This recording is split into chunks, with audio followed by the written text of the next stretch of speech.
Enter to Bluetooth USB device. Aló, ¿me escucha por favor? Buenos días, ¿qué tal? Vamos entonces con nuestro tema de hoy día, que tenemos muy importante, cuál es el de pensamiento y lenguaje. ¿Qué tal? Entonces vamos compartiendo nuestro PPT primero.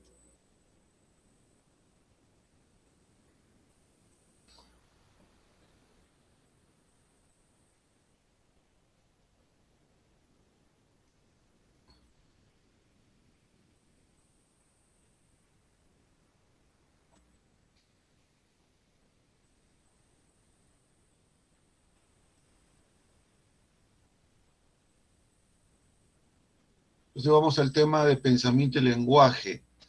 Los dos procesos son procesos eminentemente cognitivos. Estamos revisando desde las semanas anteriores los procesos cognitivos. Vimos sensación, elaboración de datos que llegan al cerebro, donde se van a reconocer por la percepción a su vez, al reconocerlo, va a enviar a un almacenamiento, pero previamente pasa por un filtro, una selección de información con la atención. La información seleccionada podría ahora pasar a la memoria. Primero se le toma una copia, se la registra, luego pasa a la memoria de corto plazo, donde se la revisa, o sea, se hacen paquetes de almacenamiento significativos, y finalmente la memoria a largo plazo podrían pasar a almacenarse a largo plazo en los almacenes, ¿no?, que tienen que ver con la memoria a largo plazo explícita o implícita. Y una vez que están almacenados allí, ¿qué puede pasar? Esa información almacenada puede efectivamente ser utilizada ahora por otros procesos, como son efectivamente el pensamiento y el lenguaje. El pensamiento puede hacer uso de la información que está en la memoria a largo plazo, incluso influenciar en la de corto plazo. Pero el pensamiento elabora y forma una serie de otros actividades y funciones. Vamos a ver que va a elaborar conceptos, por ejemplo, y también soluciones de problemas. Entonces el pensamiento como proceso cognitivo va a utilizar para solucionar problemas, elaborar conceptos, incluso puede llegar a tener un rol de control de otros procesos o de regulación de otros procesos cognitivos. Y el pensamiento a su vez puede sostener o puede ir con el lenguaje. Las características psicológicas del lenguaje van a ser estudiadas hoy día. El lenguaje tiene formas de aprendizaje por leyes psicológicas y también por leyes funcionales psicológicas. Vamos a ver eso entonces hoy día, pensamiento y lenguaje. Evidentemente los dos procesos son muy relacionados. Por ejemplo, tú puedes hablar sin saber qué decir, puedes pensar sin antes decírtelo a ti mismo. Entonces tenemos ahí una relación importante. Vamos entonces al tema de pensamiento y lenguaje. Nos dan primeramente acá un pequeño problema. Une los 9 puntos con 4 líneas rectas sin levantar el lápiz. A ver, ¿lo pueden hacer? En sus casas, de repente en una hoja, pueden intentar hacer este problema. Lo encontramos a veces, pero lo pasamos por alto porque quizás no nos detenemos a ver que sí podemos darle solución a este problema. Y podríamos decir, puedes unir los 9 puntos con 4 líneas, pero desde diferentes ángulos, es decir, por ejemplo, por acá, o por el otro extremo, al otro lado del otro extremo aquí, por ejemplo. Sí, porque las mismas líneas que puedo hacer acá, una línea así, que cruce,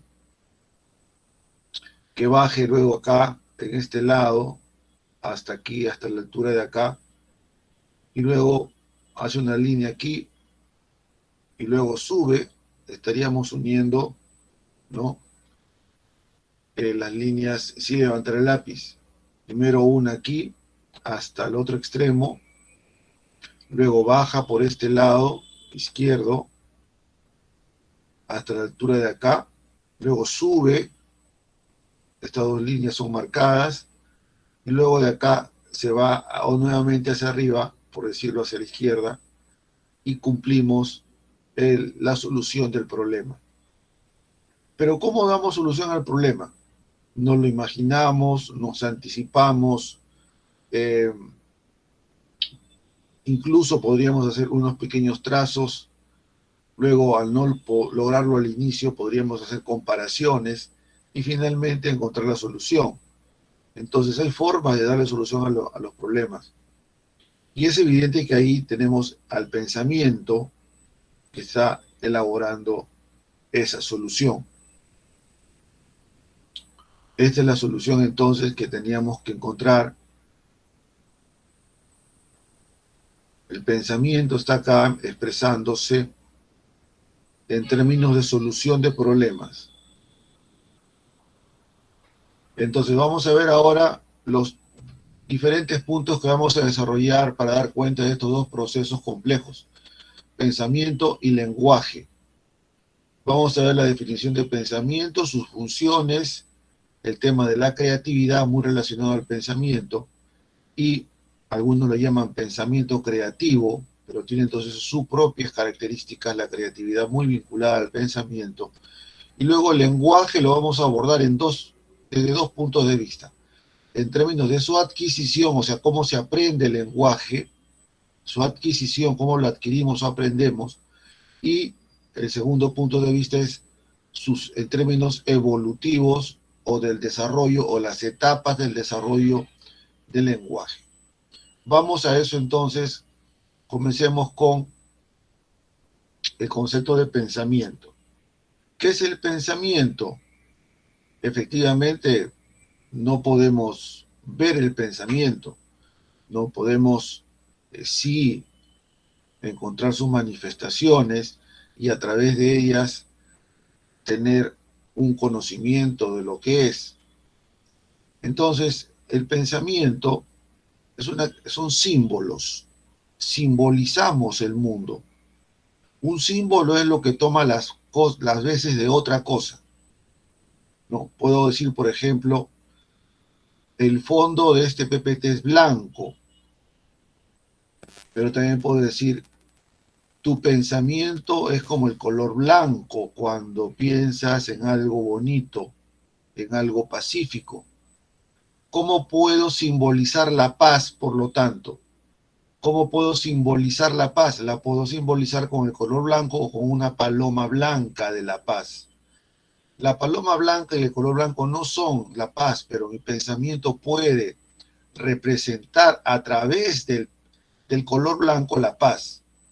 Por eso decimos que el pensamiento son símbolos y los símbolos nos sirven para representar la realidad, como decir la paz con la paloma blanca. Entonces, el pensamiento son cadenas de símbolos, uno tras otro, que permiten formar nuevas ideas y juicios. Son un conjunto de símbolos. Puedo usar símbolos tipo imagen, puedo usar símbolos como el lenguaje mismo. Recuerden que el lenguaje es un sistema de símbolos. O puedo usar otros o una fórmula matemática que representa un conjunto de ideas matemáticas a su vez. Incluso puedo tomar decisiones o resolver problemas gracias a que puedo hacer símbolos. A través, por ejemplo, de imaginarme una situación espacial con varias dimensiones y hacer en mi mente una serie de cambios en esa imagen. Estoy representando una parte de la realidad para hallar una solución. Por lo tanto, el pensamiento podríamos decir que son, ¿no?, un conjunto o una cadena de respuestas simbólicas, de símbolos, que permiten formar nuevas ideas y juicios. Ideas y juicios serían formas de símbolos, ¿no? Resolver un problema, el pensamiento permite resolver el problema y tomar decisiones. Cuando hablamos de las funciones del cerebro, del pensamiento, podemos encontrar también ahí su definición implícita o implícitamente en esas definiciones de las funciones del pensamiento. Tenemos dos grandes funciones, la función simbólica o representacional, que es la que nos permite definir, como hemos hecho, el pensamiento, y la función elaborativa nos permite profundizar en lo que hace el pensamiento, en lo que formula, en lo que elabora. Elaborar es laborar, es hacer. ¿Qué hace el pensamiento? ¿Quién me puede decir qué es lo que hace? ¿Aló? ¿Alguien podría decirme? Bueno, lo que hace el pensamiento, lo que elabora el pensamiento en su función elaborativa, son dos cosas que vamos a estudiar. Los conceptos, por eso se habla de formación de conceptos, y elabora la forma de darle solución a los problemas. Vamos a estudiar estos tipos de solución de problemas entonces. Tenemos la función simbólica y elaborativa. La función simbólica tiene que ver con que el pensamiento nos permite hacer actividades de simbolización o representacionales, porque nos representamos la realidad gracias a estos símbolos y encontramos ahí la función simbólica o representacional. Vamos por la función representacional primero, la función representacional o simbólica. Representacional viene de la palabra representación. ¿Qué es una representación? Abro los micros y el chat. ¿Qué es una representación? ¿Alguien me puede decir por el chat qué es una representación? ¿Aló? ¿Por el micro? Una imagen mental, muy bien. Una imagen mental sería un tipo de representación. Entonces, voy a poner un ejemplo. Hablamos siempre, ¿no? Vamos a ver una representación. Vas, por ejemplo, al teatro y ves salir un personaje que dice ser o no ser, o tiene un cráneo y una calavera en la mano. Ser o no ser, ¿no? Es una obra de Shakespeare. Pregunto, ¿el que está en las tablas en el teatro es Hamlet? ¿Sí o no? ¿Es o no Hamlet? En la realidad, ¿es Hamlet realmente? No, es una representación. Ah, es una representación de Hamlet, del actor de una obra literaria a su vez. Es un personaje ficticio creado por Hamlet, por Shakespeare. Entonces, no es una realidad, pero se la representa a través de un actor y un papel en el teatro. Vemos la representación, no es la realidad de ese personaje, no es representación. Es de nuevo, presentación está ahí. Representación es la segunda presentación. La primera presentación es la que la vemos en la sensación o la percepción y finalmente vemos que es parte de la realidad. O la primera presentación puede ser la creación de un literato, pero la segunda presentación, la representación, digamos ya una segunda o una tercera, sería en el personaje. Cuando vamos al cine a ver los Avengers, cuando vamos a ver al Doctor Strange, ahí, es realmente, vemos en la película, ¿es realmente ahí un mago que está haciendo cosas? Efectivamente que no. Es la representación ahora usando tecnología del cine para efectivamente representar ya aparte del creador, aparte que Stan Lee crea el personaje, primera representación, ya son múltiples representaciones que vemos en el cine. Y eso es gracias a que tenemos pensamiento, la representación o símbolos. Entonces, el pensamiento lo que hace es básicamente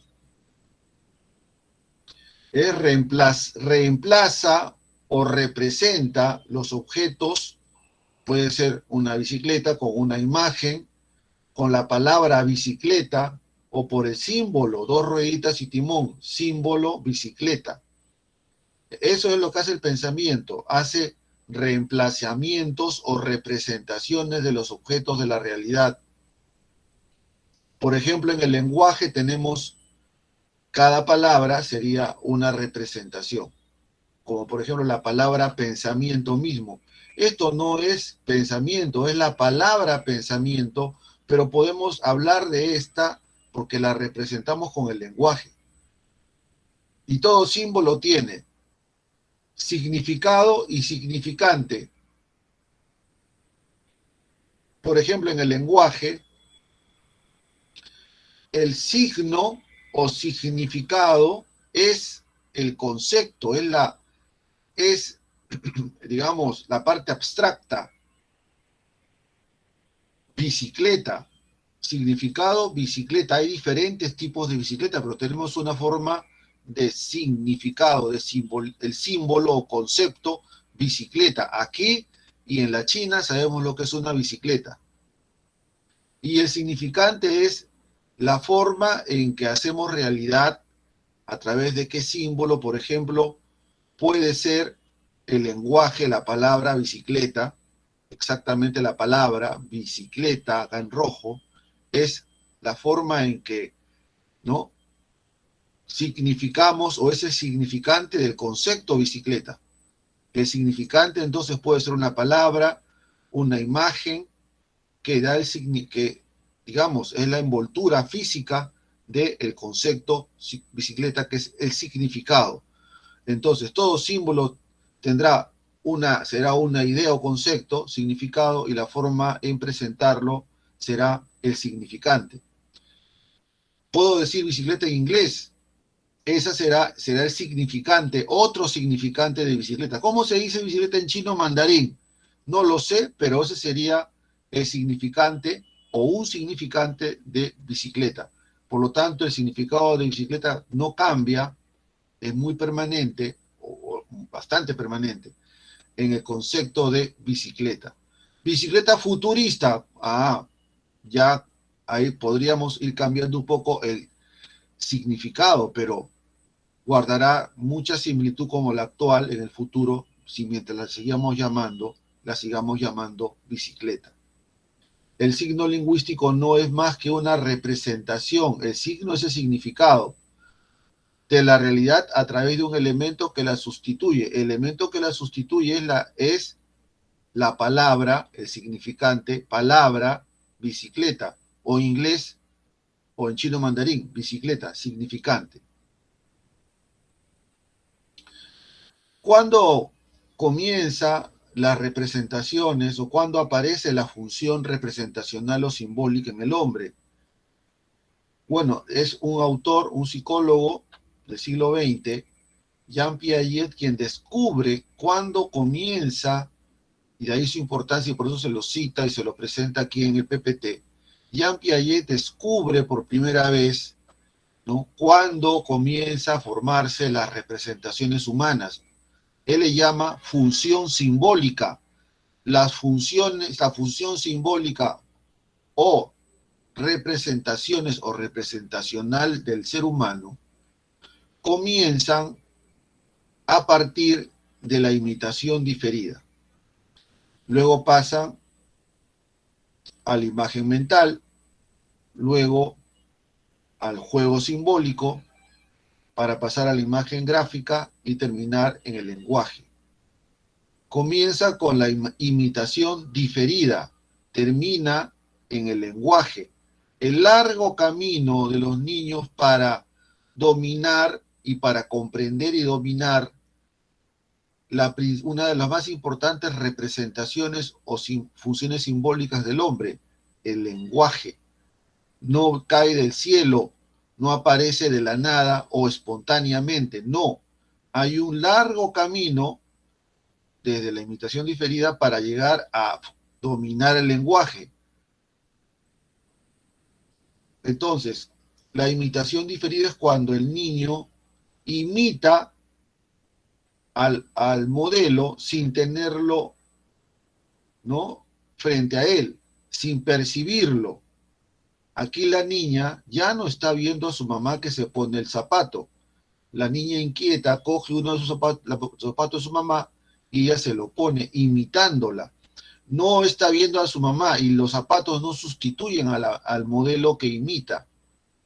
Pero la niña incluso lo puede hacer con otro objeto y decir, haciendo el gesto, me estoy colocando los zapatos de mi mamá o me voy a poner zapatos. Puede hacerlo con otro objeto. Aquí lo que se trata es que la niña está imitando sin tener al modelo al frente y lo puede hacer, por lo tanto, porque lo recuerda. Cuando el niño recuerda, quiere decir que tiene una representación de lo que va a imitar en su cerebro. El niño ya recuerda. La memoria misma nos permite tener representaciones de la realidad. La niña se representa a la modelo y dice, me voy a poner los zapatos. Imitación diferida, arrancó la función simbólica. Luego los niños juegan, los juegos se van complejizando cada vez más, pero el niño sustituye con el juego la realidad.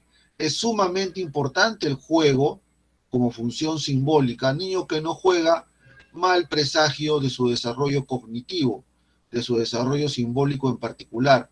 El niño debe de jugar, debe de desarrollar la función simbólica a través del juego.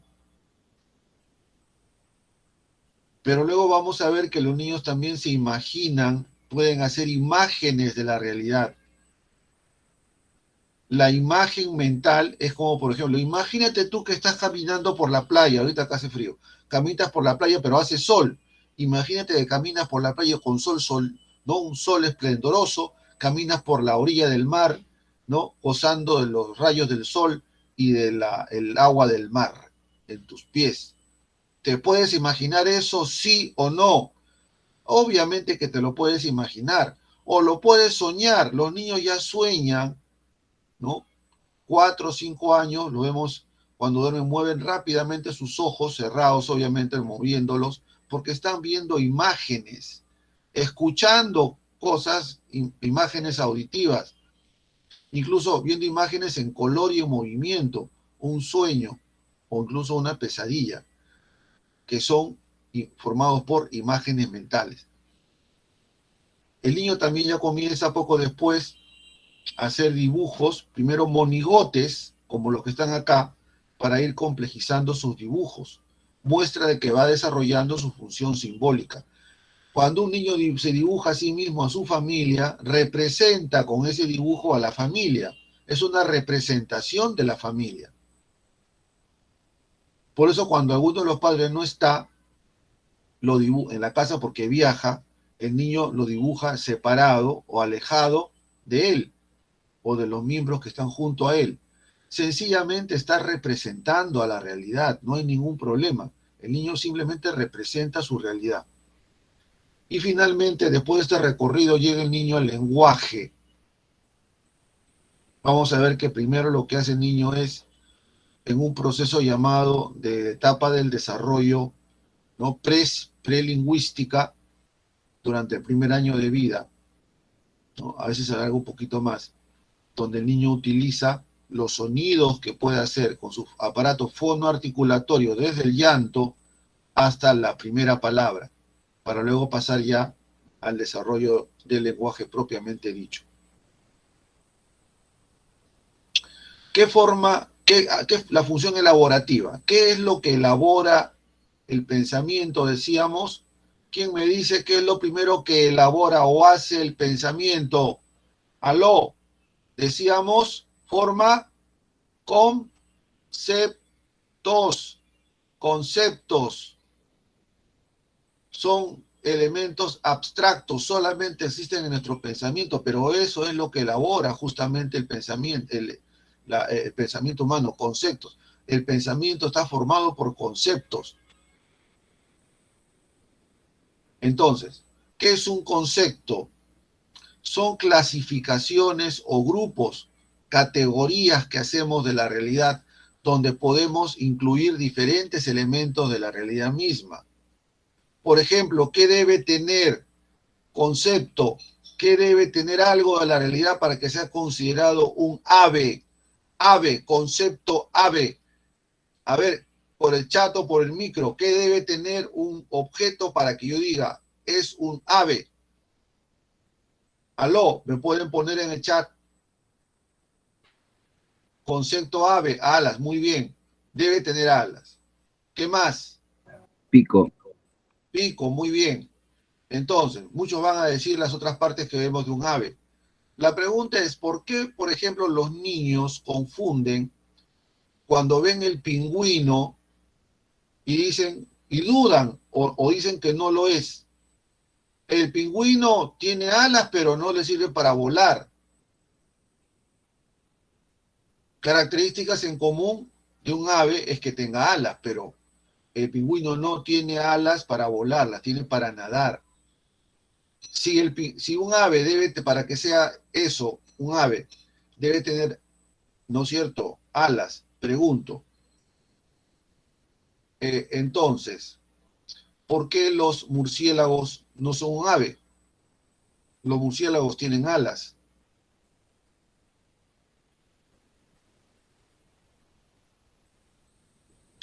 Aló, ¿por qué los murciélagos no son aves? Porque no pertenecen al mismo linaje. Pero entonces es un linaje de ave que no es el ave común, es un linaje especial. El murciélago no es un ave, es un mamífero. Por lo tanto, requerimos más elementos en común y sobre todo algunos importantes, ¿no?, que permiten formar el concepto ave.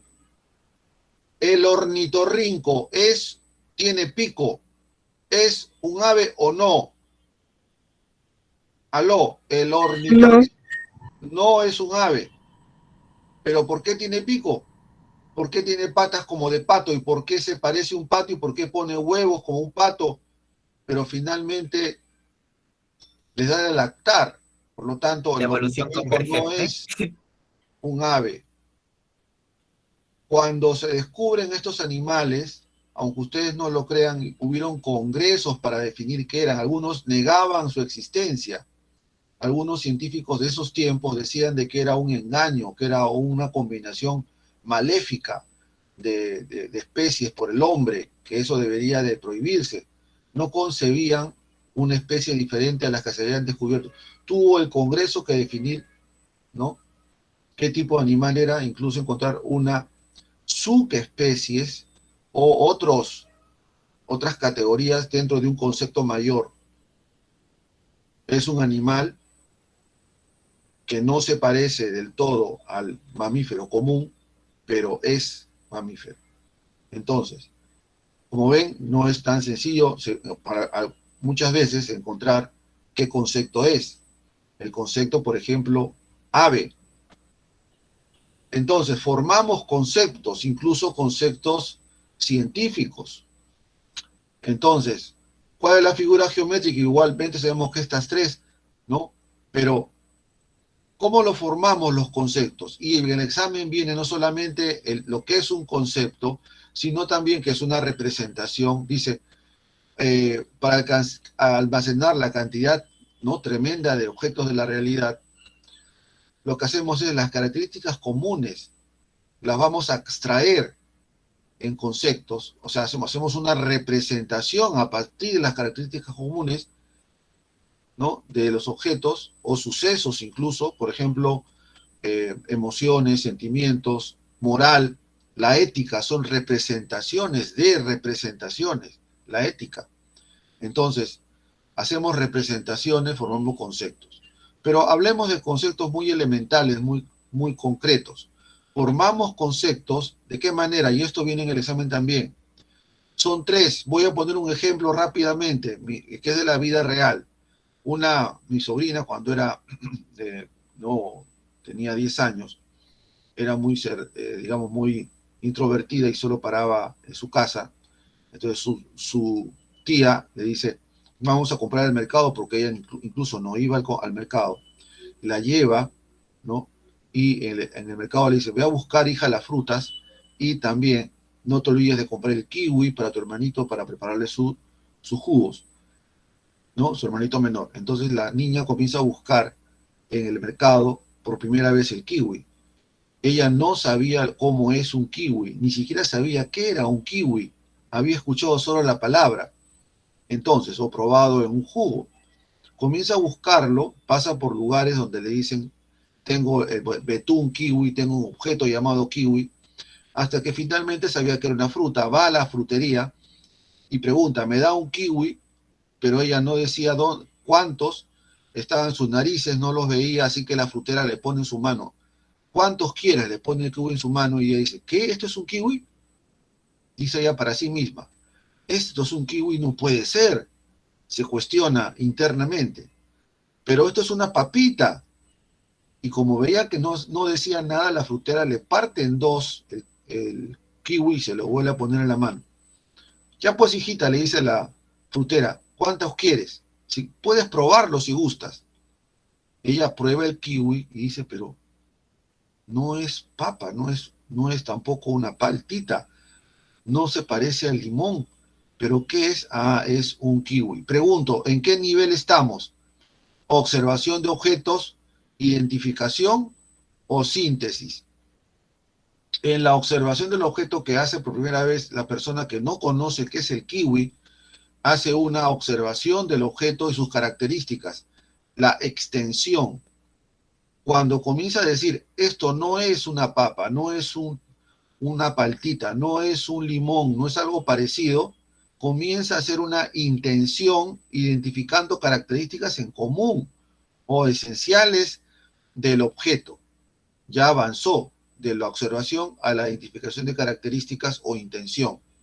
Luego va a decir, ah, ya sé lo que es un kiwi, me da 1 kilo, incluso le dicen, ya muy bien, elige cuál quieres llevar y comienza a seleccionar los kiwis que va a comprar, 1 kilo.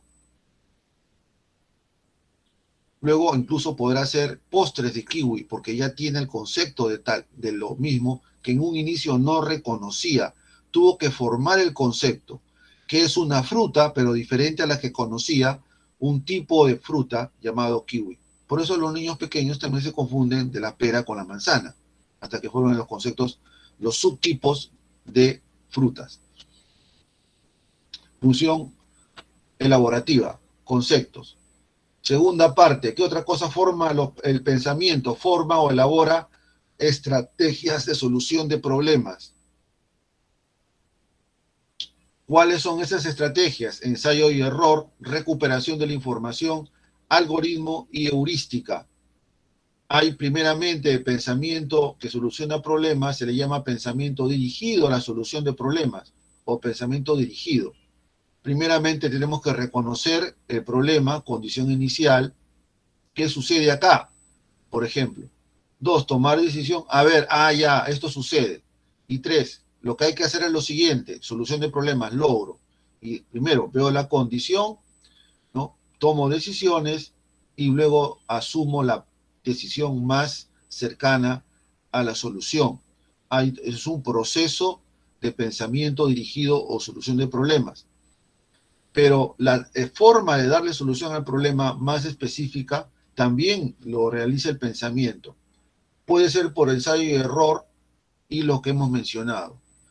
La solución de problemas o la estrategia o tipo de solución de problemas, estrategias o tipos de solución de problemas o de resolución de problemas, son ensayo y error. El ensayo y error implica introducir o utilizar el error para llegar a la solución. Hago un ensayo y me puedo equivocar. Elimino el error y me acerco más a la solución. Puedo volverme a equivocar. O sea, uso el error para llegar a la solución. No es que el error se presente por casualidad. Se considera el error para llegar a la solución. Incluso tengo que errar. Cuando se te pierde la llave del automóvil o de la habitación, o se te pierde tu celular, ¿dónde lo buscas? Cuando no lo encuentras, aló, ¿dónde lo buscas? Comienzas a buscar, debe estar en mi escritorio, vas a buscar, no está. Entonces en el sofá, vas al sofá, no está. En la cama, vas a la cama, no está. Estás usando el error para llegar a la solución. Hasta que finalmente, en mi casaca, ¿la vas a ver? En el bolsillo, no está. ¿Dónde está el...? Así que vas descartando hasta que encuentras que el celular se deslizó del sofá hacia el piso y cayó justo en un ladito que no lo puedes ver, así que tuviste que mover el mueble y ahí estaba tu celular. Tuviste que, para darle solución al problema, errar. Recuperación de la información es cuando uso la memoria para hallar una solución. Cuando vas al doctor para que él te diga, doctor, ¿qué me pasa a mí? Dígame sus síntomas, y tú le cuentas al doctor, ¿tú acaso eres un doctor para saber qué es lo que tienes? Simplemente tú mencionas tus síntomas. El doctor tiene esquemas en su memoria que le permite reconocer qué enfermedad puedes tener. Da solución recordando información. O puede ser de un caso parecido que vio antes y el doctor mismo dice, este se parece mucho a los casos anteriores que he visto que son de este tipo. Y reconoce y dice, usted tiene, señor, ¿no?, una gastritis, recuperación de la información.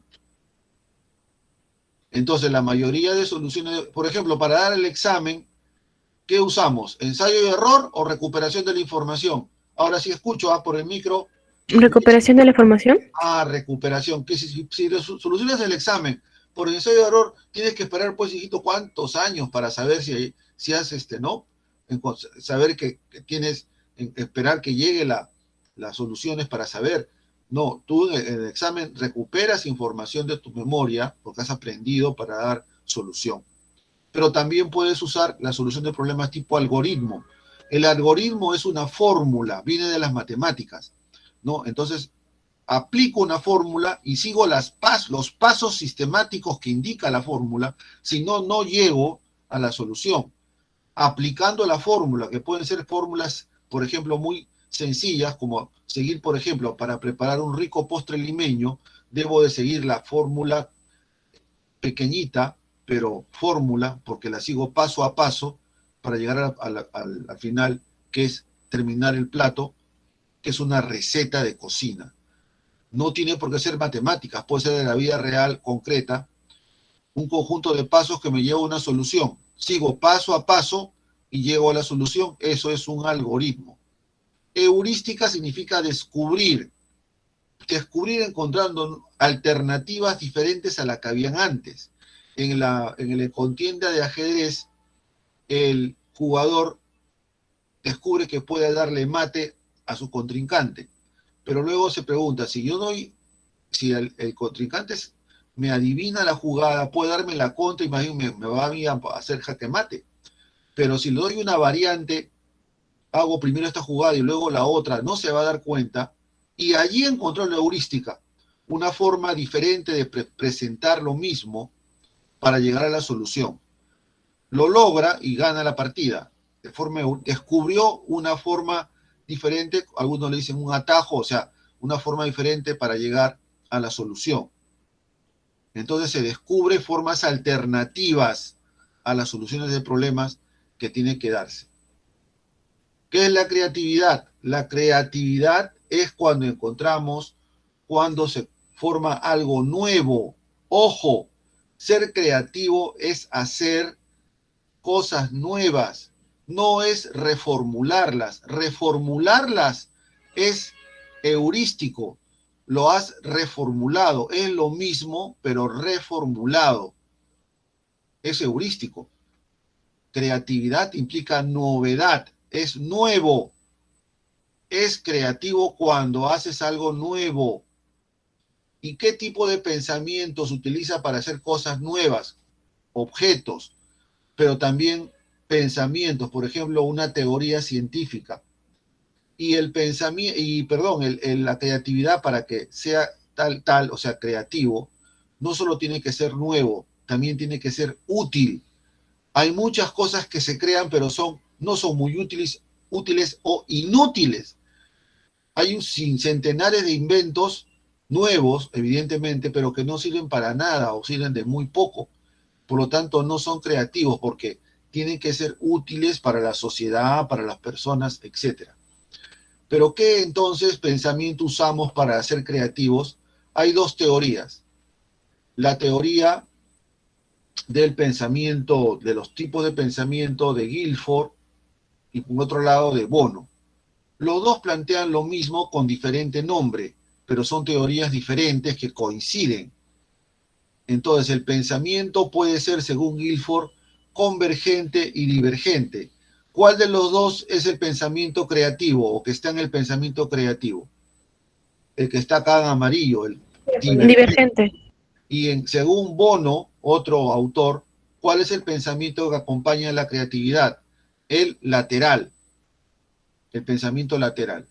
Para Guilford, el pensamiento convergente es cuando es el pensamiento que converge, todo converge en un punto. Diferentes pensamientos convergen en un solo punto o en un solo tipo.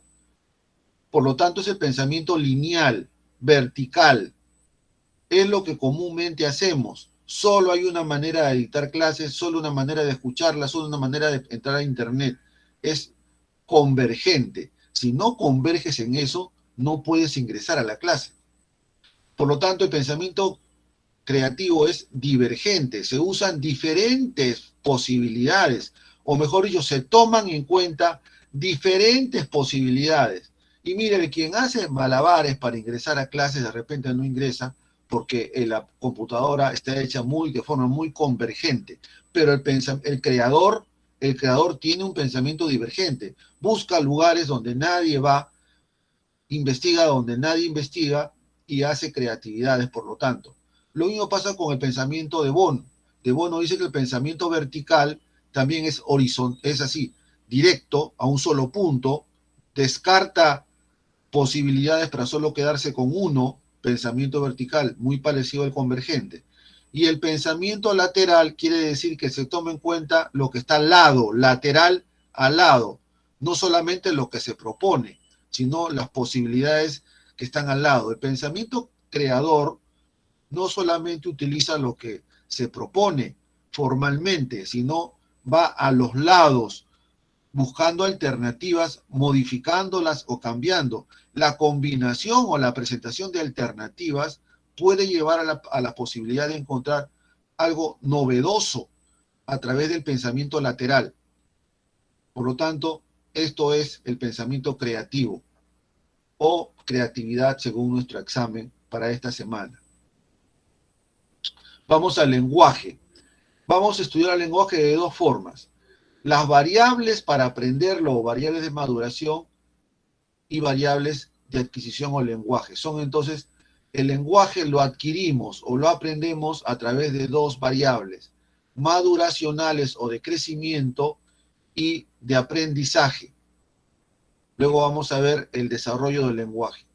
El lenguaje se adquiere por variables de crecimiento o maduracionales. Si no crecen las zonas respectivas del cerebro, en el lóbulo temporal y otros, no se podrá leer. Incluso hay alteraciones que se explican. El niño a veces no puede leer o hablar, sobre todo, porque le costó un poco más de tiempo para que madure pues la zona cerebral respectiva. Pero cuando desarrolla o crece la zona, madura, el niño se pone en línea cuanto antes, alcanza a los demás, porque maduró la zona cerebral. Pero también no solamente son neurobiológicas, también auditivas. El oído tiene que madurar para percibir fonemas, pero también tiene que ahora pronunciarlos. Tendrá que madurar el aparato fonoarticulador conformado por la garganta, por las cuerdas vocales, por el paladar, los dientes, la lengua. Tendrá que madurar todo eso para poder decir fonemas y palabras, no confundir la C con la K o la C con la D o con la P. Entonces ahí tiene que comenzar ahora a decir fonemas y también respiratorias.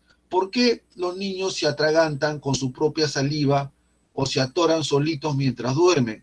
Porque tienen que aprender a respirar para hablar o para deglutir, para comer y hablar, y respirar y comer a la vez. Eso lo aprendemos cada vez más. Las personas que comienzan a aprender cosas muy diferenciadas en el lenguaje, como por ejemplo el canto, los cantantes a veces se atoran mientras van aprendiendo, o les sale un gallo estrepitoso, ¿no? Porque tienen que ir aprendiendo a cómo modular su respiración.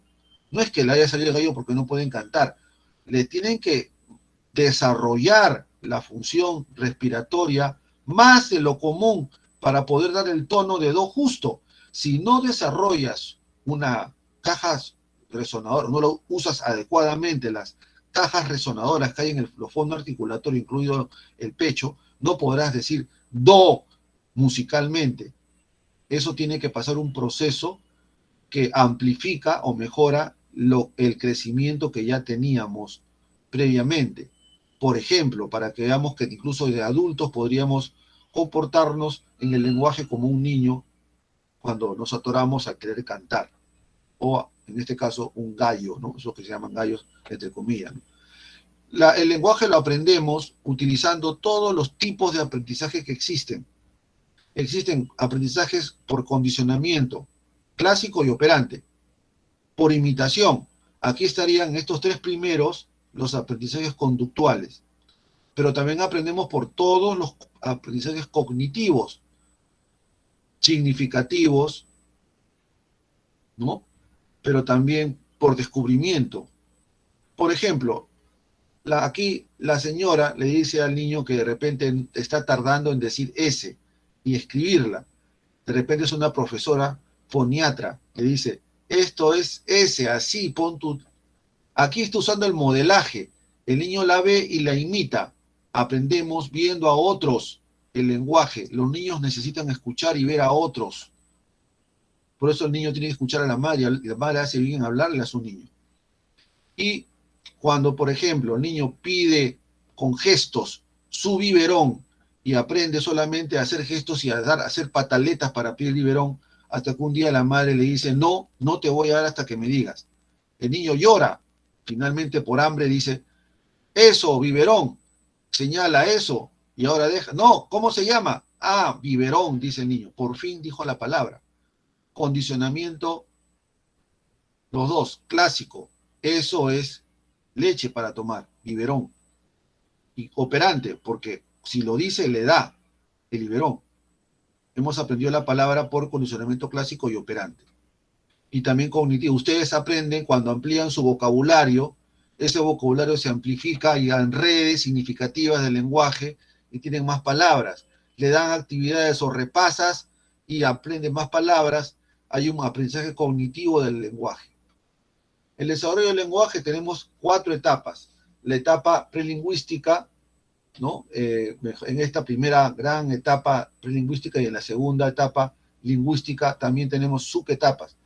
Las subetapas de la prelingüística son 4 y en la etapa lingüística también tenemos 4 subetapas. La etapa prelingüística implica el llanto.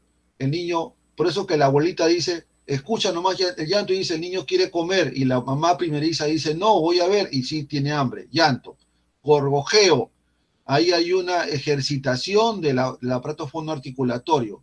Balbuceos, ya comienzan a aparecer los fonemas, hasta que finalmente variaciones tonales, el niño hace como que imita el canturreo del lenguaje, el rodeo del lenguaje, lo hace. Y a nivel lingüístico ya el estadio holofrásico, el niño de holo es una o grande frase, una palabra tiene muchos significados. Holofrásico, una sola gran palabra y es como una frase, ¿no? El niño le dicen, eso es carro. El niño dice, ado, ado. Y todo aquello que se mueve por sí solo lo señala y dice, ado, ado. Es holofrásico. Pero acompañado de gesto. El gesto es el gesto simpráxico, es con movimiento. Acompaña a la palabra con un gesto. La familia saben entonces decir, ver a su bebé que está haciendo algo, y dice, da un movimiento, levanta los brazos y dice, aye, aye, cuando lo ve al papá, dice el papá, quiere que lo saque al parque a jugar. holofrásico. Explosión del lenguaje cuando aumenta el vocabulario de manera muy considerable. En las niñas es más claro, las niñas aprenden la palabra y también el significado. Hay niños que no tienen por qué decir la palabra, pero entienden los significados. Aumenta, por lo tanto, el significado de las palabras, no necesariamente los expresa, en el caso de los niños más frecuentemente. Hay una explosión del lenguaje. Luego viene el habla telegráfica, o lenguaje como el WhatsApp. Como dices, voy a verte hoy día por la tarde que es de verano, con pocas palabras. Así habla el niño. Y el lenguaje egocéntrico es cuando el niño solamente habla consigo mismo, incluso lo encontramos hablando cuando entramos a su habitación, habla solito, o tiene su amigo imaginario que sería. Aquí el lenguaje, según Vygotsky, el lenguaje egocéntrico, el lenguaje que aparece acá, ya sería el pensamiento. Entonces, primeramente el habla externa se convierte en lenguaje interno y eso sería el pensamiento, según Vygotsky. El lenguaje egocéntrico, cuando tú hablas contigo mismo, sería el pensamiento según Vygotsky. Bien, hasta acá, jóvenes, hemos avanzado entonces dos temas complejísimos, como es pensamiento y lenguaje. Espero haber cubrido todos los temas. Muchas gracias. Hasta acá. Que les vaya bien. Se nos fue el tiempo, jóvenes. Muchas felicidades. Gracias a ustedes por su atención y también por su participación. Hasta Gracias, cualquier profe. momento. Hasta luego. Gracias a ustedes también.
Buenos días a todos.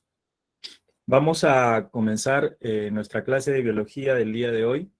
Estamos entrando ya según el avance, a la semana 9, donde vamos a tratar hoy día justamente otro sistema comparativo, que es el sistema nervioso y el sistema sensorial. Ambos sistemas van de la mano, ¿ok? ¿Me confirmas, por favor, si se oye mi voz y si se ve la presentación? ¿Ya? Sí, profesor, sí se le escucha y también se ve la pantalla. Ok, listo. Empezamos, muchachos, entonces. Vamos a comenzar con esta diapositiva. Aquí está. Muy bien. Cuando uno habla de sistema nervioso, ¿a qué se refiere?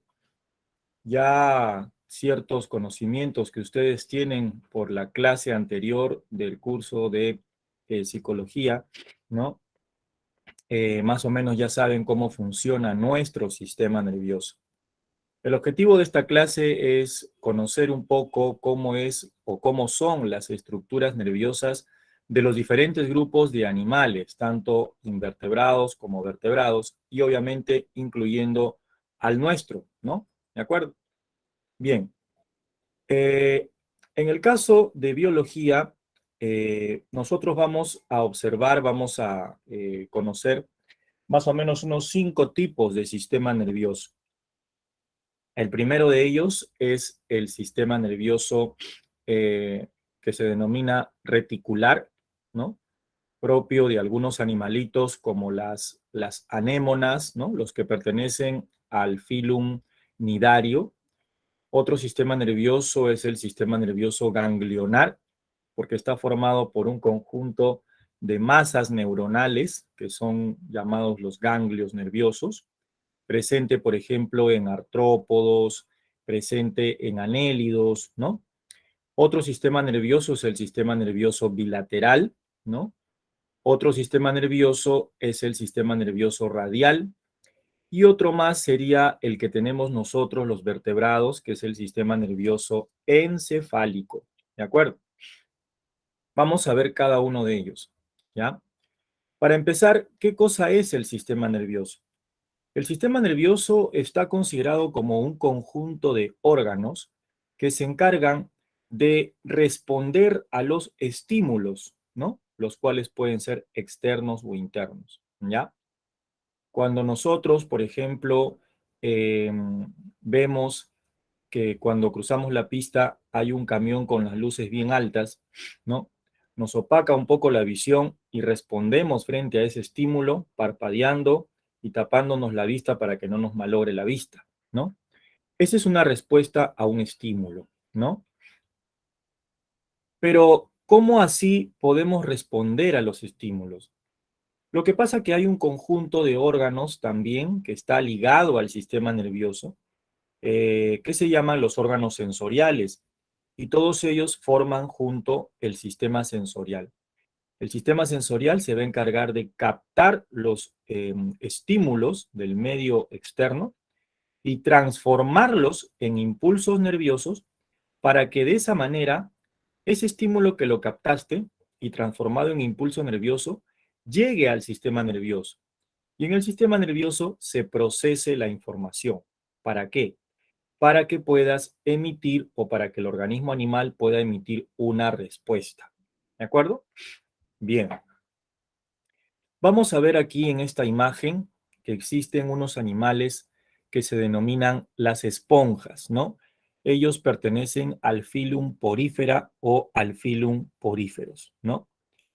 Estos animalitos, las esponjas, carecen de sistema nervioso. Las esponjas son animales muy sencillos, que tienen muchas células, que viven en ambientes acuáticos, pero no presentan sistemas organizados. Por eso son conocidos como parazoos, parazoos. Y tampoco poseen sistema nervioso. Entonces, lo que sí se ha estudiado en estos animales es que hay algunas células que reemplazan a las llamadas neuronas que están presentes en otros animales, ¿no? Y que funcionan como células que van a responder directamente a los estímulos, ¿ya?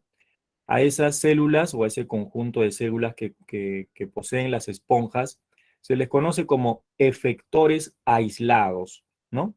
Los efectores aislados responden directamente, ¿ya? No tienen órganos nerviosos prácticamente, ¿de acuerdo? Entonces, si a mí me preguntan, ¿las esponjas tienen sistema nervioso? No tienen.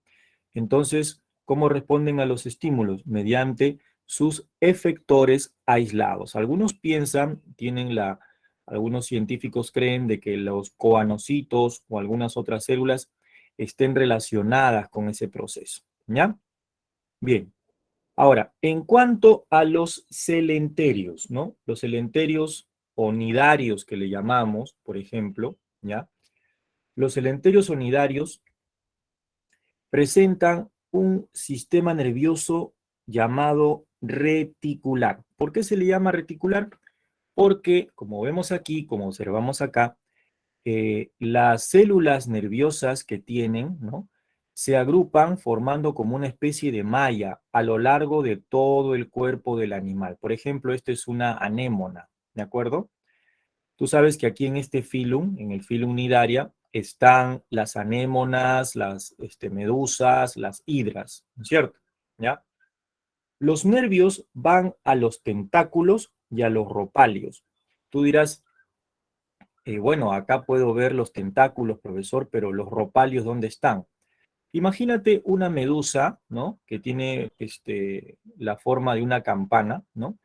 Y imagínate que alrededor de la campana hay un tejido que se llama la epidermis, ¿de acuerdo? ¿Ya?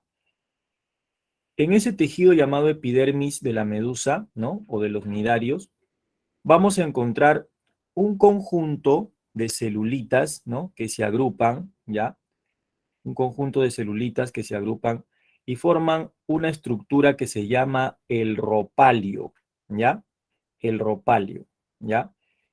Eh, a nivel de este ropalio existen unas estructuras, ¿no? Que funcionan como una especie de vista, de visión, ¿ya? Pero no tienen ojos. Son células especiales que son sensibles a la luz. Significa que estos animalitos tienen fototaxia, ¿ya? Este conjunto de celulitas que está formando parte dentro del ropalio se llama estatocisto, ¿ya? Y tiene que ver con el equilibrio, ¿ya? También existe otra estructura dentro del ropalio, de la que te estoy hablando hace un ratito, que funciona como un fotorreceptor, que se llama el ocelo, ¿ya? Entonces tú vas a decir, en estos animales, a nivel de la epidermis, hay unas estructuras que se llaman los ropalios. Dentro del ropalio hay un grupo de células, ¿no? Que acumulan ciertos minerales, ¿no? Como especie de piedritas, ¿ya? Que se llaman los estatolitos. Y ese conjunto de estatolitos forma una especie de órgano sensorial del equilibrio, ¿ya? Que se llama el estatocisto, ¿ya? Entonces el estatocisto les da equilibrio a estos animales para que se puedan desplazar y permanecer en el agua. Y otra estructura que está también dentro del ropalio es el ocelo, que funciona como un fotorreceptor, ¿no? Quiere decir que estos animales tienen fototaxia. Se van al fondo del mar cuando brilla el sol y luego ascienden a la superficie en días nublados o al amanecer o al anochecer, ¿ya? Entonces, ¿qué más podemos decir de ellos? Que sus células nerviosas forman una red nerviosa, ¿ya? Estas células nerviosas que ellos tienen se les llama protoneuronas. Las células nerviosas de ellos se distribuyen en la epidermis, ¿no? Y en la gastrodermis, que es el tejido en donde ellos hacen su digestión, ¿de acuerdo? ¿Ya? Poseen también, sus neuronas poseen una sinapsis, ¿de acuerdo? Una unión, ¿ya? Y tenemos pues las protoneuronas. Esas son las neuronas que presentan estos animalitos, ¿ya? Entonces, no te olvides, ¿ya? Ellos tienen un sistema nervioso reticular o difuso. Significa que sus neuronas se conectan como si fuera una malla o una red, ¿de acuerdo? ¿Cómo se llaman sus neuronas? Protoneuronas, ¿de acuerdo? ¿Ya? ¿Y qué órganos sensoriales tienen estos animales? Tienen un órgano que se llama el ropalio, ¿no? Y dentro de ese órgano pequeño vamos a encontrar al ocelo. ¿Qué es el ocelo? Es un fotorreceptor, ¿de acuerdo? Es un fotorreceptor que tiene células fotorreceptoras, ¿ya? ¿Ok? Quiere decir que presentan fototaxia, ¿ya? Y también tienen un órgano del equilibrio dentro del ropalio que se llama el estatocisto, ¿ya? El estatocisto. ¿Listo? ¿Ya? Entonces, eso es esos son los órganos sensoriales de este animal, ¿ya? Listo.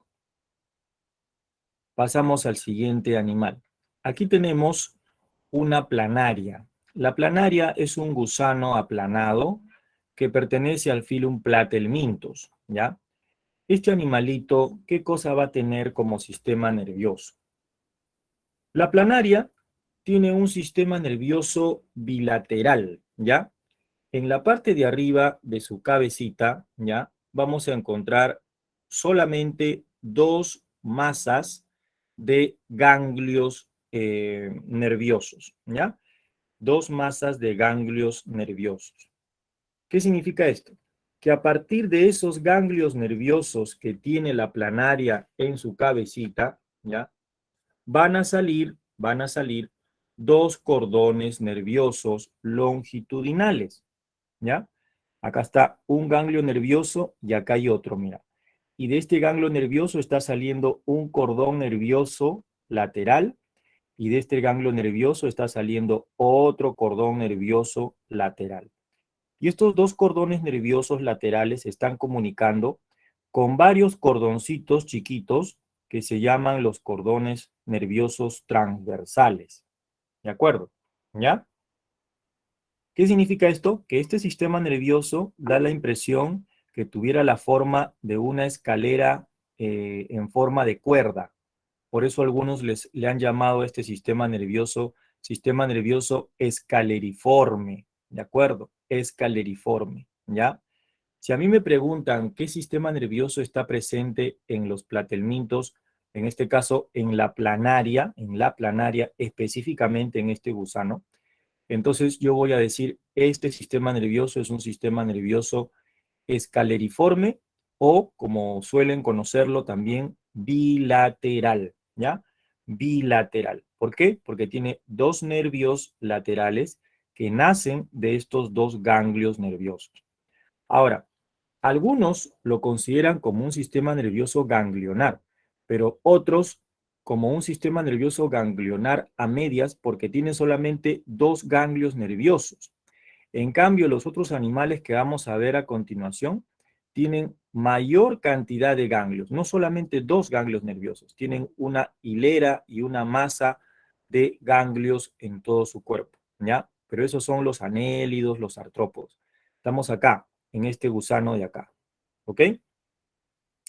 Además, las planarias tienen en su cabecita un par de manchas oculares, conocidas también como ocelos, ¿no?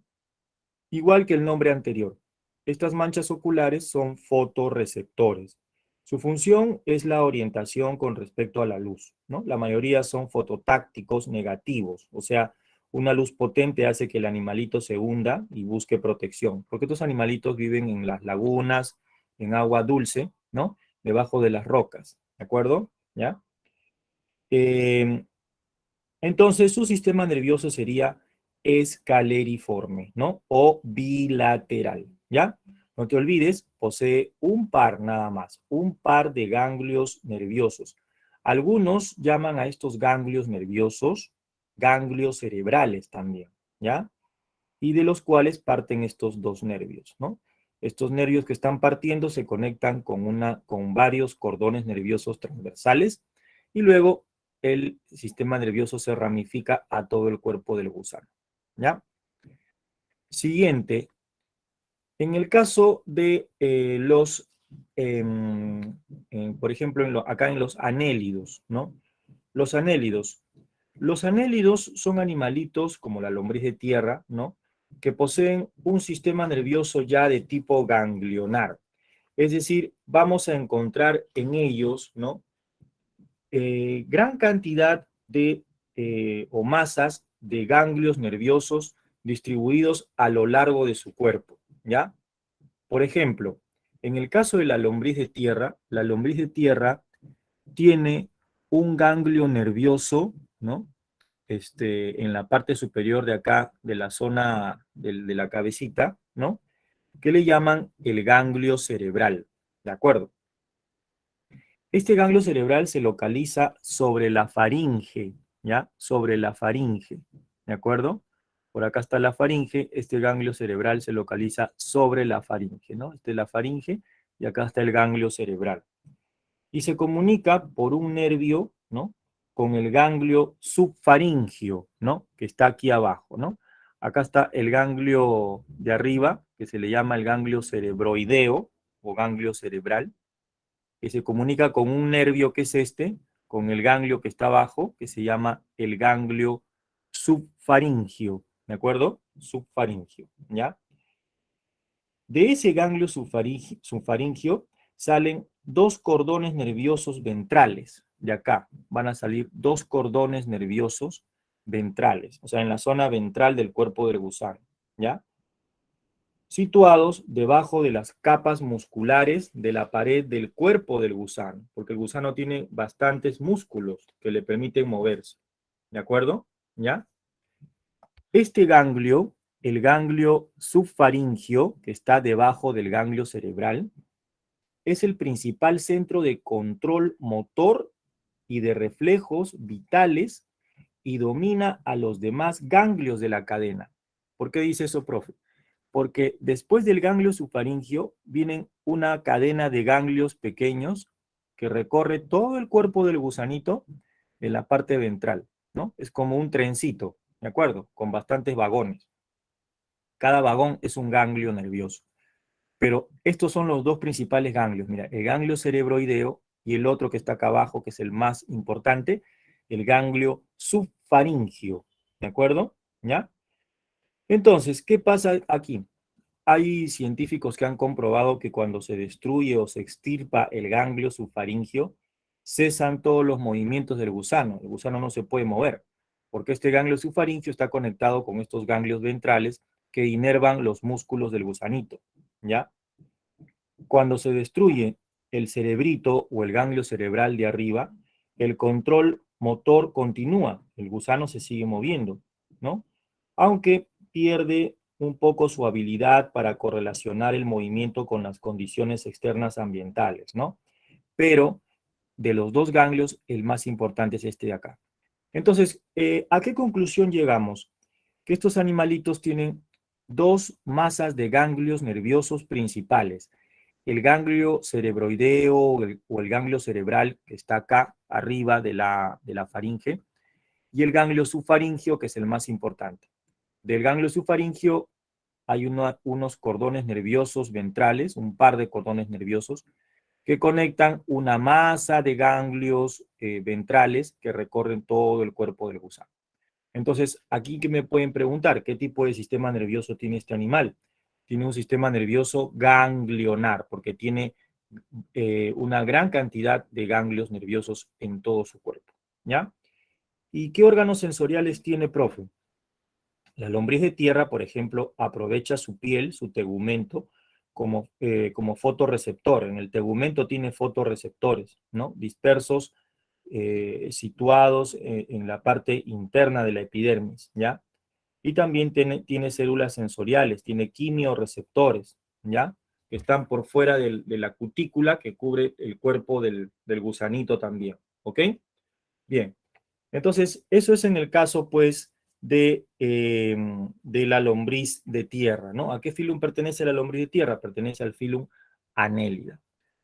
Después tenemos el caso de los artrópodos, ¿no? Aquí, pues, los representantes más característicos son los insectos, básicamente, ¿no es cierto? Los insectos, ¿ya?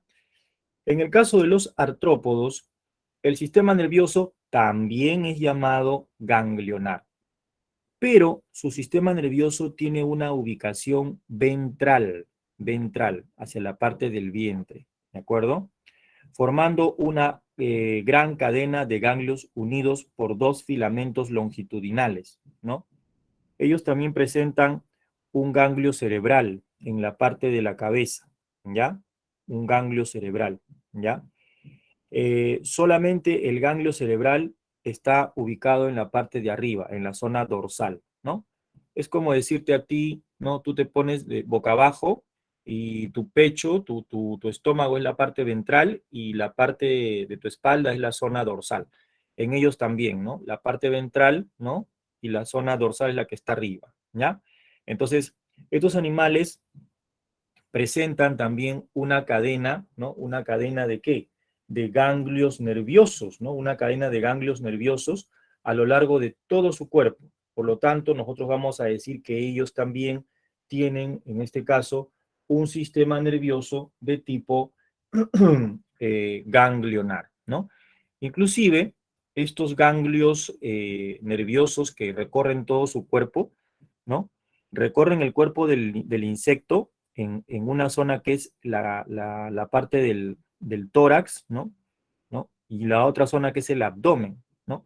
Por ejemplo, hay ganglios en la zona torácica que emiten nervios a las patas y permiten que el animalito pueda mover sus patas, ¿no es cierto?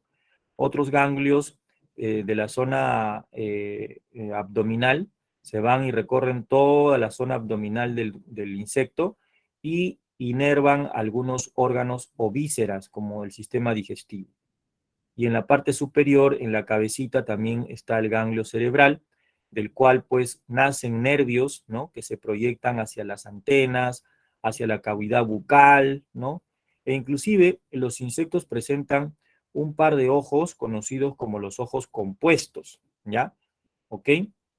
Y a lo largo de su cuerpo tienen unos órganos sensoriales que son los pelos, los pelitos, ¿no? Por eso muchos artrópodos son así bien peluditos, ¿no? No solamente los insectos, los arácnidos, los crustáceos también, ¿no?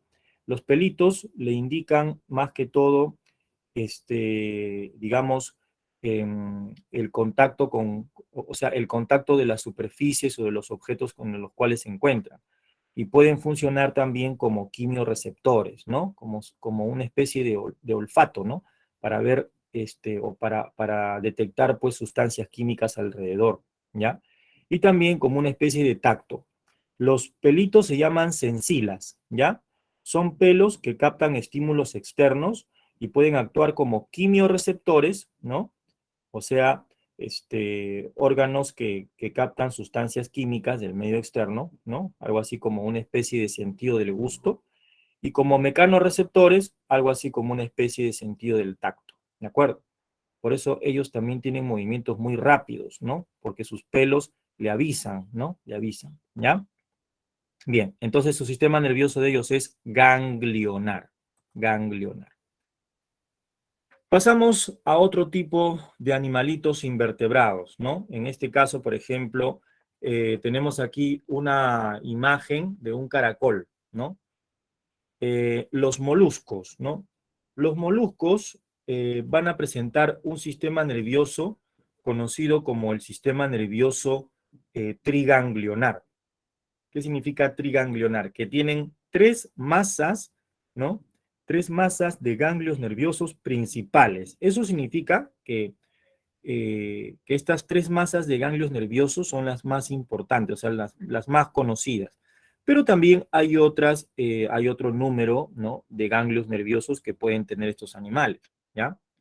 Ahora, si vemos acá el caracol, por ejemplo, vamos a observar lo siguiente, ¿ya? En el caso del caracol, por ejemplo, existe un ganglio cerebroide en la cabeza, ¿ya? Que inervar significa que los nervios recorren los órganos, ¿no? Va a inervar en este caso los ojos, ¿no? Y los ojos hasta se proyectan, ¿no? Los ojos vesiculares, ¿no? Va a inervar los ojos funcionan como fotorreceptores, ¿no?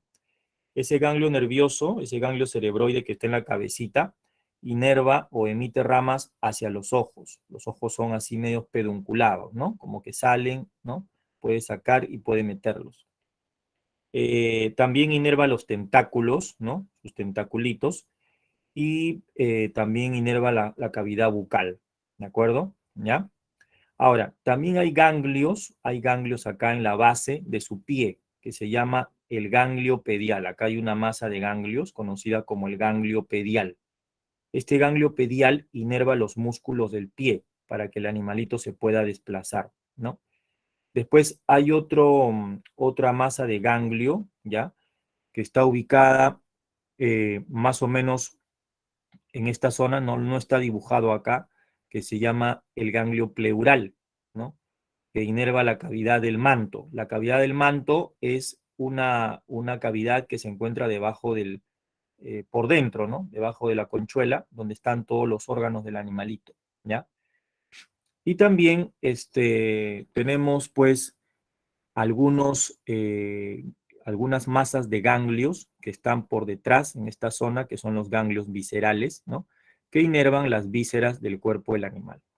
Entonces, acá estás observando tres masas de ganglios nerviosos, en esta figura nada más, que está en la diapositiva. Tiene hasta más de 4, según las especies. Pero si a ti te preguntan, ¿no? Te van a preguntar por estos tres, probablemente, ¿no?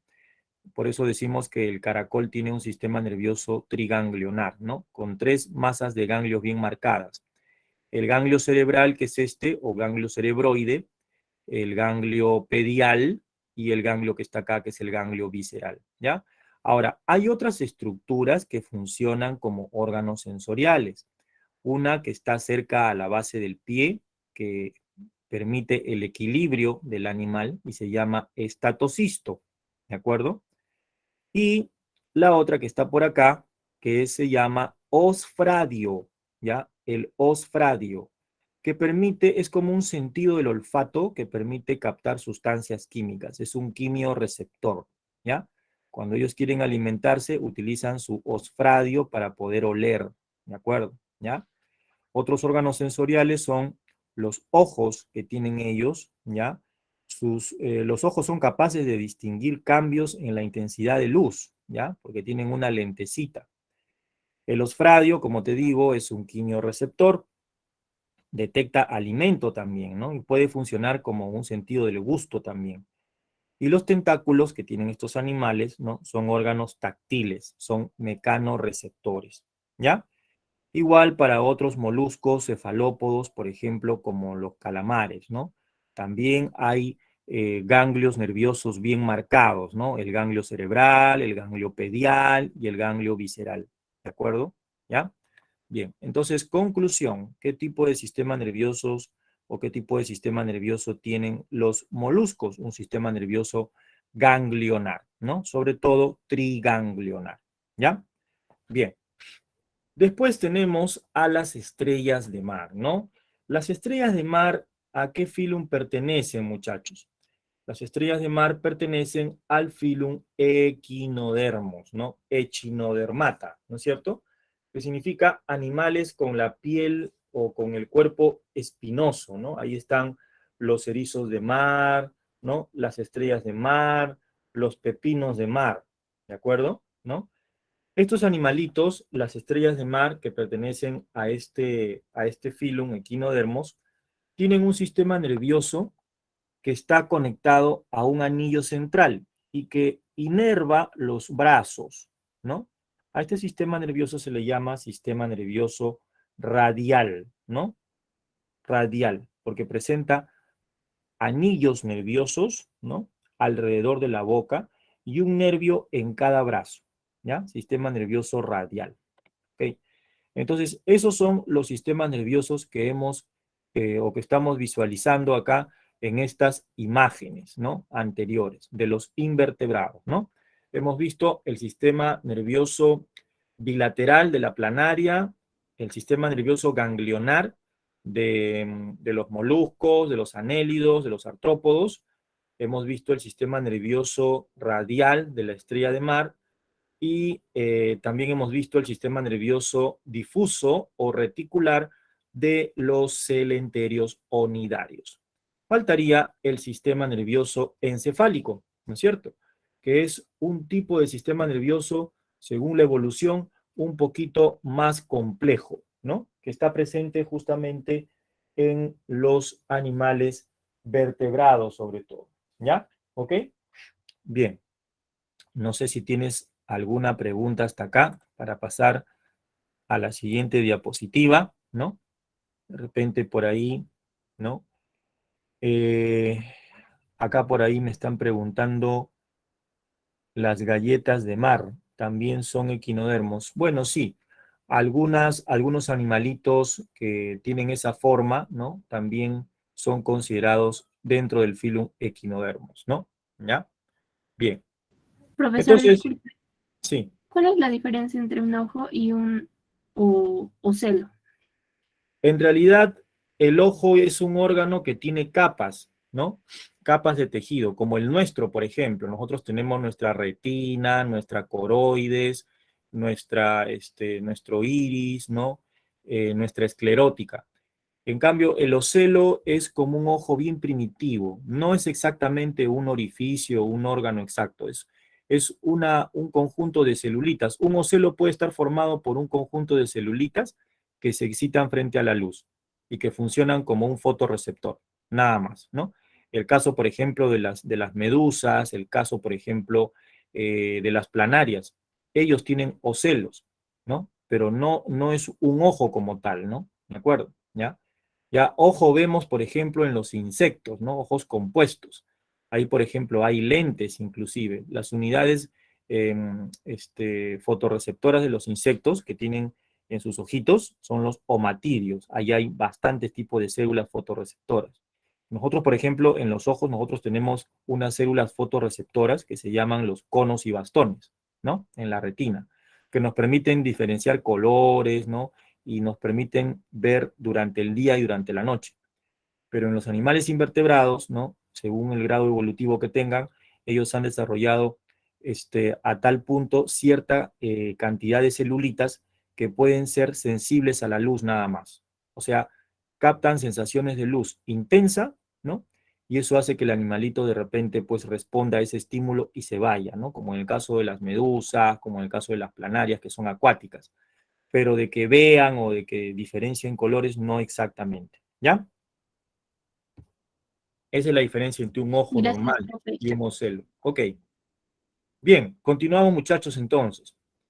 Ahora vamos a pasar a nuestro sistema nervioso. Bueno, en este caso ya hablaríamos de un sistema nervioso que está presente en los vertebrados. El sistema nervioso presente en los vertebrados es conocido como sistema nervioso encefálico, ¿ya? Encefálico, sistema nervioso encefálico. Entonces, este sistema nervioso en los vertebrados, como vemos acá, permite, al igual que los demás animales, detectar estímulos, ¿no es cierto? Estos estímulos que nosotros y los demás animales detectamos pueden ser cambios físicos, cambios químicos que se producen en el medio externo, en el medio que nos rodea, o también en el medio interno de la célula, ¿no? Entonces, ¿qué vamos a hacer o qué va a hacer nuestro sistema nervioso? Captar esos estímulos y emitir respuestas, ¿no? Y las respuestas son acciones, ¿no? Acciones diferentes, variadas, que se producen como reacción a un estímulo, ¿ya? Pero profesor, ¿cómo captamos los estímulos o cómo captan los estímulos los animales? Por medio de sus órganos receptores. Tienen que haber células receptoras, ¿no? Para poder captar esos estímulos. ¿Y dónde están esas células receptoras? Se encuentran en los órganos sensoriales. Por eso tenemos, ¿no? Un sistema sensorial, ¿de acuerdo? ¿Ya? Y esos órganos receptores captan esos estímulos y los transforman en impulsos que nerviosos. Y esos impulsos nerviosos viajan, ¿no? Por medio de las células neuronales, ¿no? Hasta el sistema de coordinación, que es el sistema nervioso, y también, por qué no decirlo, lo vimos la semana pasada, el sistema endocrino. Entonces, el sistema nervioso y endocrino recibe esa información nerviosa, esos estímulos, gracias al sistema sensorial. Entonces, ¿qué hace el sistema nervioso? ¿No? Procesa la información y emite la respuesta. ¿Y quiénes son los que emiten esa respuesta? Los órganos efectores del sistema nervioso. ¿Y cuáles son? Los músculos, las glándulas, ¿no es cierto? Entonces, es como un círculo de respuestas que nosotros hacemos frente a los estímulos, ¿de acuerdo? Para esto, el sistema nervioso encefálico, que tiene una posición o una localización dorsal, desde que somos embriones y vamos madurando y creciendo dentro del vientre materno, dentro del vientre de nuestra madre, nuestro sistema nervioso, pues, es uno de los órganos primeros que se forma, ¿de acuerdo? Ya, junto con el tejido nervioso. Y se forma en la zona de la espaldita, ¿no? Tiene una formación de tipo o de ubicación dorsal, ¿ya? Por si acaso. Y comenzamos a desarrollar, pues, eh, la masa encefálica, que es el cerebro, ¿no? Desarrollamos el tronco encefálico, que está dividido en tres: mesencéfalo, puente de Barolio y bulbo raquídeo. Desarrollamos el cerebelo, ¿no? Todo eso es el encéfalo, ¿no? Y luego un cordón nervioso largo que se extiende por todo nuestro cuerpecito, con nervios que salen de él, que se llama la médula espinal, ¿no es cierto? Entonces, todo ese sistema nervioso es conocido como el sistema nervioso encefálico. Sistema nervioso encefálico. ¿Ya? ¿Ok? Bien. Entonces, vamos a conocer un poco, ¿no? Nuestro sistema nervioso encefálico. ¿Ya? Aquí tenemos una imagen de de un arco reflejo, ¿no? Bueno, en este caso, aquí lo que nos están poniendo es es la manera como respondemos a un impulso nervioso pero de manera involuntaria, ¿no? ¿Qué cosa es el arco reflejo? El arco reflejo, por ejemplo, es un proceso mejor dicho, es un circuito nervioso, ¿no? Que se encuentra formando parte, ¿no? De nuestro sistema nervioso y que nos permite realizar un acto reflejo. Profesor, entonces no es lo mismo arco reflejo que acto reflejo. No es lo mismo. Por ejemplo, mira, acá a esta persona yo le estoy dando un golpecito en la rodilla y su pierna se está levantando, pero de manera involuntaria. No voluntariamente, sino de manera involuntaria. ¿Ok? Aquí, esta persona está llevando su mano a la vela encendida. Entonces, como la vela caliente quema, la piel tiene receptores que captan esas sensaciones de calor. Por ejemplo, está el corpúsculo de Ruffini, que es muy conocido, que capta sensaciones de calor. Entonces, ¿qué hago? Retiro inmediatamente mi mano, porque si no me voy a quemar. Eso que he hecho, retirar la mano, levantar la pierna, eso se llama acto reflejo, ¿no? O de repente, ¿no? Por ejemplo, tenemos el caso de nuestro portero de la selección, Galese, ¿no? Ataja penales en algunos casos. Dice, uy, tiene buenos reflejos. Ah, ya, significa que reacciona rápido frente a los estímulos. Esas son acciones, son actos reflejos. Pero para que se dé esa acción, se necesita un circuito nervioso dentro de nuestro cuerpo que haga posible esa actividad. Y ese circuito nervioso se llama arco reflejo. Y el órgano nervioso más representativo, ¿no? De los arcos reflejos es la médula espinal. ¿De acuerdo? La médula espinal. Profe, entonces esto es un corte transversal de la médula espinal. Exactamente. Si tú cortas transversalmente la médula espinal, vas a encontrar aquí una zona, acá no se nota muy bien, ¿no? Pero esta zona de acá tiene la forma de una H, aquí, ¿ya? Esta zona que tiene la forma de una H dentro de la médula espinal se llama sustancia gris de la médula espinal. Adentro de esa zona voy a encontrar una neuronita, ¿no? Acá y acá. Esa neuronita se llama la neurona intercalar. Aquí le han puesto el nombre de interneurona, porque conecta dos neuronas. Una neurona sensitiva que viene trayendo el impulso nervioso desde el receptor, esta, la conecta con una neurona motora que va a sacar la respuesta. ¿De acuerdo? Igual acá. Esta neurona sensitiva trae el estímulo hasta la neurona que está aquí en la sustancia gris, que es la neurona intercalar. Y esta conecta la neurona sensorial que trajo el estímulo con esta neurona de rojo, que es la neurona motora, que saca la respuesta y la lleva al órgano efector. ¿De acuerdo? Entonces, aquí, en el corte transversal que estás observando de la médula espinal, hay una zona en el centro que se llama la sustancia gris de la médula. ¿Ok? En esa zona voy a encontrar a la neurona intercalar. También se le llama neurona de asociación. Aquí le han puesto interneurona. Pero, si te das cuenta, hacia la parte periférica de la médula, o sea, saliendo de esta zona de la letra H o de la mariposa, hay otra zona un poco más clara que se llama la sustancia blanca de la médula. Esa zona, ¿no?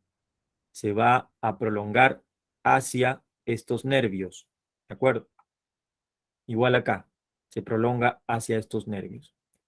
Esa zona contiene a la neurona sensitiva que trae el estímulo y a la neurona motora que saca el estímulo, ¿ok? Entonces tú vas a preguntarte así, ¿cuáles son las neuronas que participan en el arco reflejo? Son la neurona sensitiva que trae el impulso nervioso, ¿no? Del órgano receptor y se lo da a la neurona intercalar. Y la otra neurona motora, ¿no? Que es la que saca la respuesta hacia el órgano efector. O sea, esas tres neuronas participan en el arco reflejo, la neurona sensitiva, la neurona intercalar y la neurona motora. Pero hay dos órganos más que tenemos que agregar en este arco reflejo. Uno es el órgano receptor, ¿no? En este caso es el músculo de acá, de la pierna. Aquí es el músculo, bueno, en este caso, perdón, en este caso es la piel acá, la zona de la piel, los receptores de la piel que están conectados a este órgano. Y acá también tenemos receptores de la piel en el brazo, ¿no? Entonces, el órgano receptor que capta el estímulo y lo transforma en impulso nervioso. Porque si no se transforma ese estímulo en impulso nervioso, entonces no se va a poder llevar la información. ¿Me dejo entender? ¿Ya? Así tiene que ser. ¿Ya? Es como cuando te hacen un delivery, ¿no? Hay ciertas normas ahora para que te traigan el delivery, ¿no? Tiene que estar la comida empaquetada, sellada, te lo ponen en un, ¿no? Te lo entregan, el que viene tiene que tener su mascarilla, una serie de protocolos, ¿no? Entonces, igual acá, el receptor capta el estímulo, lo transforma en impulso nervioso y lo manda hasta la médula espinal, ¿ya? En este caso, el que va a mandar el estímulo es la neurona sensitiva y el que va a reconocer, el que va a captar el estímulo y lo va a transformar en impulso nervioso va a ser el receptor. Entonces, el impulso nervioso es captado o es digamos, el estímulo es captado por el receptor transformado en impulso nervioso y este se lo da a la neurona sensitiva, la cual llega acá a la médula. Le entrega el estímulo o el impulso nervioso a la neurona intercalar y la neurona intercalar se lo entrega a la neurona motora. La neurona motora saca el impulso nervioso, la respuesta, y lo lleva al efector. Entonces, quiere decir que el último órgano del arco reflejo que va a responder es el órgano efector, que puede ser un músculo o una glándula en otro caso, ¿ya? Entonces, esto es un arco reflejo. ¿Cuáles son los componentes del arco reflejo? Vuelvo a repetir. El receptor, la neurona sensitiva, la neurona intercalar, la neurona motora y el efector, ¿ya? Profesor, ¿a la neurona sensitiva le puedo decir neurona aferente? Sí. ¿Y a la neurona motora le puedo decir neurona eferente? Sí. Aferente trae el impulso. Aferente saca la respuesta. ¿De acuerdo? Esto que estamos viendo acá está presente pues en los animales vertebrados, porque tenemos una médula espinal. ¿De acuerdo? ¿Ya? Bien. Esto es ya algo un poquito más específico, donde las actrices principales de todo este proceso, de todo el sistema nervioso, son las neuronas. Sabemos que una neurona tiene partes, ¿no? Ya lo hemos visto cuando tratamos el tejido nervioso. Esta parte de acá es el soma, ¿no? Donde se procesa la información nerviosa. Y el soma tiene unas prolongaciones cortas que se llaman dendritas, ¿ya? Las dendritas captan el estímulo, lo llevan al soma, el soma procesa la información y del soma sale la respuesta por medio de una prolongación larga, larga, larga, que se conoce como axón. Y aquí en el axón, esto también lo has visto antes, existe una sustancia que se llama la vaina de mielina, que está presente de manera intercalada a lo largo del axón, ¿ok? Esta vaina de mielina es producida, ya lo hemos visto antes también, por la célula de Schwann, ¿ya? A nivel del sistema nervioso periférico, y también es producida por el oligodendrocito, ¿no? A nivel del sistema nervioso central. La vaina de mielina hace que el impulso nervioso viaje muchísimo más rápido a lo largo del axón. Si es que no hay vaina de mielina, el axón se conoce como amielínico. Y el impulso nervioso viaja, pero más lento. Este es un axón que han dibujado acá, que no tiene mielina. Fíjate la parte final del axón. También tiene una prolongación que se llama telodendrón. Y este telodendrón se comunica con las dendritas de la neurona siguiente, ¿no? Es una cadena. Aquí hay contigüidad. No hay continuidad, sino contigüidad. Porque hay un espacio que separa esta neurona con la otra, que se llama el espacio intersináptico. ¿Ya? Si yo veo aquí, si hago, por ejemplo, pongo una lupa a mayor aumento, o ¿no? una lupita a mayor aumento, y lo enfoco acá, yo voy a ver que la parte final del telodendrón tiene unas zonas, ¿ya? Unas zonas, digamos, en la parte final, ¿no? En donde adentro voy a ver, pues, unos saquitos, ¿no? Conocidos como las vesículas sinápticas, ¿ya? Esta parte de acá, final del telodendrón, ¿no?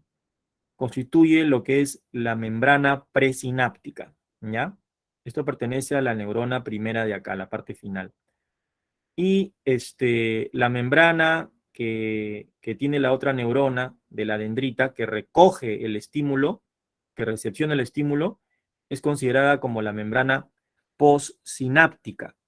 Y el espacio que hay entre las dos membranas, ese espacio pequeño, se llama espacio intersináptico.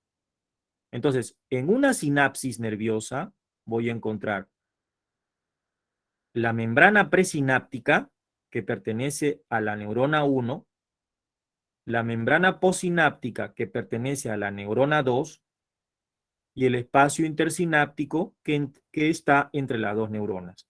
¿Ok? ¿Qué es la sinapsis? Es la comunicación entre dos neuronas, proceso que permite la transmisión nerviosa entre neurona y neurona. ¿Ok? Adentro de la neurona presináptica, en la parte final, hay unas vesículas que se llaman las vesículas sinápticas. Estas vesículas contienen unas sustancias químicas conocidas como los neurotransmisores, que aquí están dibujados o pintados como bolitas rojas. Entonces, aquí la vesícula sináptica se une con la membrana de la neurona presináptica y libera los neurotransmisores. ¿Ok? ¿Ya? Se liberan los neurotransmisores y los neurotransmisores se comienzan a acumular en el espacio intersináptico. Pero inmediatamente son reconocidos por unos receptores que se encuentran en la membrana de la otra neurona, la neurona postsináptica. Entonces, cuando el neurotransmisor entra en contacto con estos receptores de la membrana postsináptica, o sea, de la que está recepcionando el estímulo, entonces ya prácticamente el impulso nervioso está viajando a la siguiente neurona. Eso se llama transmisibilidad, o sea, conducción del impulso nervioso. Transmisibilidad, está transmitiendo, está pasando el impulso nervioso a la otra. ¿De acuerdo? ¿Ya? Hay muchos neurotransmisores como la dopamina, por ejemplo, la acetilcolina, ¿no? Neurotransmisores que se liberan a nivel del espacio intersináptico, ¿ya? Aquí vemos a mayor aumento la anatomía fisiológica de la sinapsis, cómo es que las vesículas sinápticas, ¿no? Entran en contacto con la membrana postsináptica, o perdón, con la membrana presináptica y se están liberando los neurotransmisores. Y aquí están los receptores de la otra membrana, ¿no? ¿De acuerdo? Que reconocen a los neurotransmisores y de esa manera el impulso nervioso viaja a la siguiente neurona, ¿ya? Ahora, a lo largo del axón, ¿no? Va a haber un proceso conocido como el potencial de reposo, la despolarización y la repolarización. ¿A qué me refiero? Que para que haya un impulso nervioso, ¿no? adecuado, ¿no? tienen que haber ciertos cambios rapidísimos a nivel de los axones neuronales, ¿no? Quiero saber a qué horas toca tu descanso. Me parece que ya vamos a llegar al descanso, ¿no?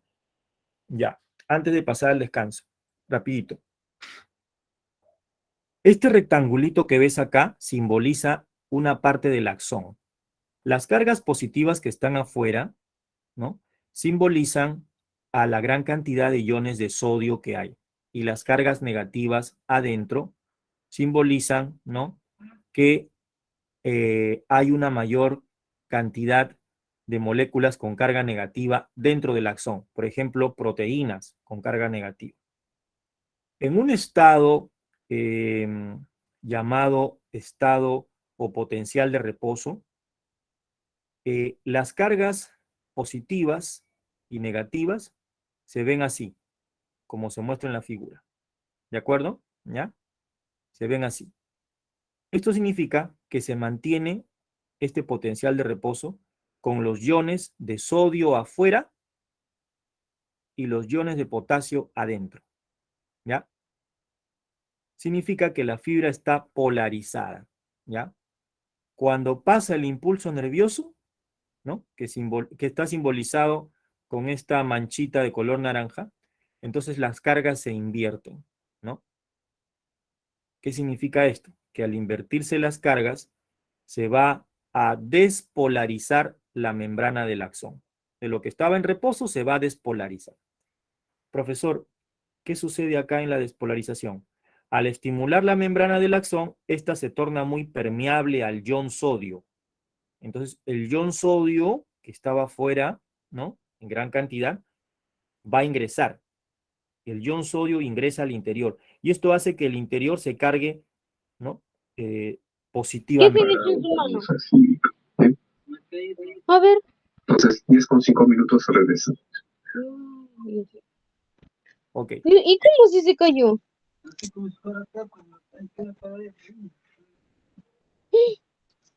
Pues sí se ha hecho fácil. Es que no me entiendo. Vamos No a era que mentías, yo pensé que hacer un se cayó desastre adentro y del local, o sea, como todos se bautizan el local cayéndose. Ah, sí, también. No me he caído nunca. Sí te caíste en el local. No, ¿Sí? cuando ¿No te acuerdas cuando te revolcaste en el local? sí salí todo. Todo como jugadito. Amiga, tu audio. El audio.